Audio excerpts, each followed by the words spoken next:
संस्कृत सेठी जी। राधे राधे महाराज जी। महाराज जी, मैं पूरी शंकराचार्य जगत गुरु स्वामी निश्चलानंद सरस्वती जी का शिष्य हूँ। महाराज जी, शिवावतार भगवत पाद आदि शंकराचार्य जी के बारे में महाराज जी आपसे दो शब्द सुनना चाहते हैं। उनके कहा मत्सर गरुड़ की महिमा को क्या जान सकता है? आप समझ रहे? हाँ, वो आचार्य हैं, स्वयं भगवान ही आचार्य के रूप में, चाहे किसी भी आचार्य, चाहे वो कोई भी आचार्य के रूप में भगवान अवतरित हो, उनकी महिमा जैसे भगवान के लिए वेद नेति नेति कहते हैं ना, ऐसे आचार्य की महिमा के लिए भी नेति नेति है। पर ये जो भगवान शंकराचार्य हैं, ये अभेद भक्ति के प्रकाशक हैं, जो वेद प्रमाणित है। वेद कहता है एकोहम बहुश्यामा, वह परमात्म तत्व अपने को बहुत रूपों में होने का संकल्प किया, फिर नानात्व के रूप में वो भास रहा है। जैसे भासना और होना अलग होता है, वो नानात्व के रूप में है ऐसा नहीं है, तो ब्रह्म सत्यम और जगन मिथ्या। तो जो मिथ्या आपको भास रहा है, सत्य वस्तु उसी में विराजमान है। सर्वत्र शब्द माया है, केवल है। इसी की स्थापना करने के लिए आद्य गुरु भगवान शंकराचार्य प्रकट हुए, जिन्होंने जीव के जीवत्व का ब्रह्म ज्ञान के द्वारा, वेदांत के द्वारा नाश करके स्वरूप में स्थित किया। सबका स्वरूप भगवत स्वरूप है।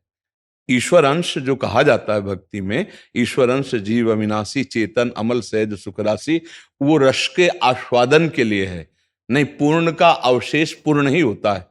वेद जो कहता है पूर्णमदः पूर्णमिदं पूर्णात् पूर्णमुदच्यते पूर्णस्य पूर्णमादाय पूर्णमेवा वशिष्यते। तो जो शेष बचा वो क्या? पूर्ण।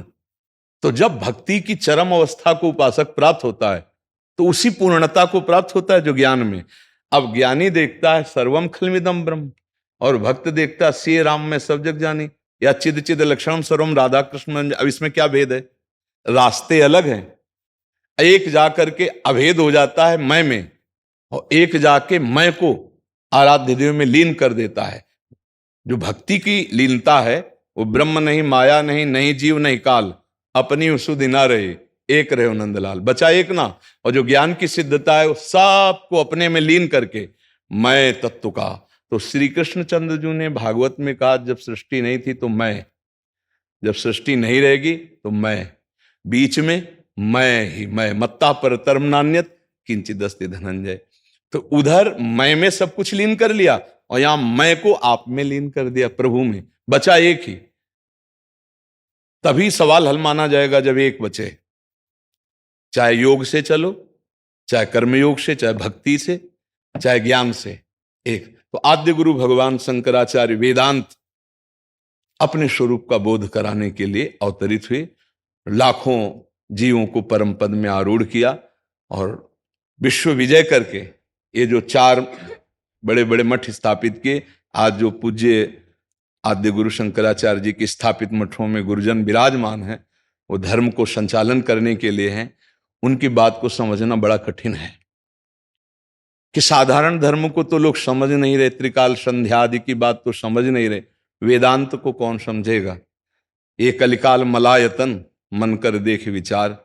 तो उनकी बात को समझने के लिए थोड़ी योग्यता चाहिए। गुरुजनों के चरणों की सेवा करके, पवित्र शास्त्रों का स्वाध्याय करके, नाम जप करते हुए, मंत्र जप करते, तब उनकी बातें समझ।